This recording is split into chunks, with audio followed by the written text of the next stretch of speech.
గౌరవ ముఖ్యమంత్రి చంద్రబాబు నాయుడు గారు, గౌరవ ఉప ముఖ్యమంత్రి పవన్ అన్న కలిసి రాష్ట్రాన్ని అన్ని రకాలుగా అభివృద్ధి చేస్తున్నారు. గౌరవ ప్రధానమంత్రి గారు రాష్ట్రానికి పూర్తిగా సహకారం అందిస్తున్నారు. ఏకంగా ఆంధ్ర రాష్ట్ర ప్రజలు కోరిన అన్ని కోరికలు ఈ రోజు గౌరవ ప్రధానమంత్రి గారు తీర్చుతున్నారు. దానికి కారణం ఒకటే, మొన్న జరిగిన ఎన్నికల్లో 25 స్థానాల్లో ఎప్పుడైతే కూటమి పార్లమెంట్ 25 స్థానాల్లో కూటమి ఎప్పుడైతే 21 స్థానాలు గెలిచిందో, ఎస్ ఆంధ్ర రాష్ట్రం ఇప్పుడు ఎన్డీఏ వెనకుంది. ఆంధ్ర రాష్ట్రం ఎన్డీఏకి కట్టుబడి ఉంది. అందుకే ఆంధ్ర రాష్ట్రానికి అన్ని చేస్తానని అడుగు వేశారు మన గౌరవ ప్రధానమంత్రి నరేంద్ర మోడీ గారు. ఇప్పుడు మనం చేయాల్సింది ఒకటి ఉంది, ప్రజలకు దగ్గర అవ్వాలి. అహంకారం ఈగో పక్కన పెట్టుకోవాలి. అహంకారం ఉంటే ఏమవుతుందో మనందరం చూసాం. 151 సీట్లు ఏమైంది? 151 సీట్లు ఏమైంది? 11 అయ్యాయి. అందుకే నేలపై ఉండాలి, ప్రజలకు సేవ చేయాలి. అధికారంలో ఉన్న ప్రతిపక్షంలో ఉన్నట్టు మనం అందరం వ్యవహరించాలి.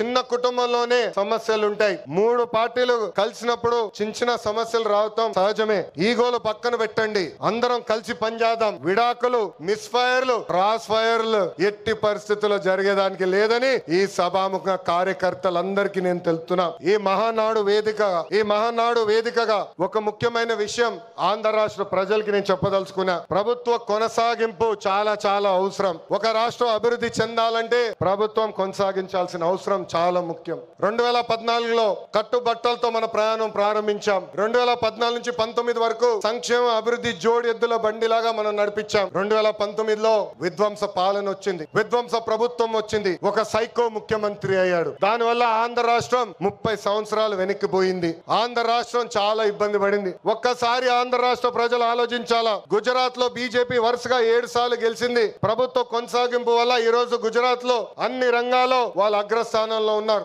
అంతెందుకు, మొన్నటి వరకు మన వెనకాల ఉన్న ఒరిస్సా రాష్ట్రంలో కూడా బిజు జనతా దళ్ వరుసగా 5 సార్లు గెలిచింది. ప్రభుత్వ కొనసాగింపు వల్ల వాళ్ళు కూడా కొన్ని రంగాల్లో ఆంధ్ర రాష్ట్రాన్ని దాటి ముందరికెళ్లే పరిస్థితి. ఉమ్మడి రాష్ట్రంలో తెలుగుదేశం పార్టీ ఒకసారి వరుసగా గెలిచింది. మనందరం చూసాం ఆనాడు ఆంధ్ర రాష్ట్రం ఎలా అభివృద్ధి చెందిందో. అందుకే ప్రభుత్వ కొనసాగింపు చాలా చాలా ముఖ్యం. దీని గురించి రాష్ట్ర ప్రజలు అందరికీ తెలియజేయాల్సిన బాధ్యత ప్రతి పసుపు సైనికుడి పైన ఉందని ఈ సభాముఖంగా కోరుకుంటున్నా. ప్రభుత్వ కొనసాగింపు ఉంటేనే పెట్టుబడులు వస్తాయి. పెట్టుబడులు వస్తేనే నిరుద్యోగ యువకులకి పెద్ద ఎత్తున ఉద్యోగాలు కల్పించే అవకాశం మనందరికీ దక్కుతుంది.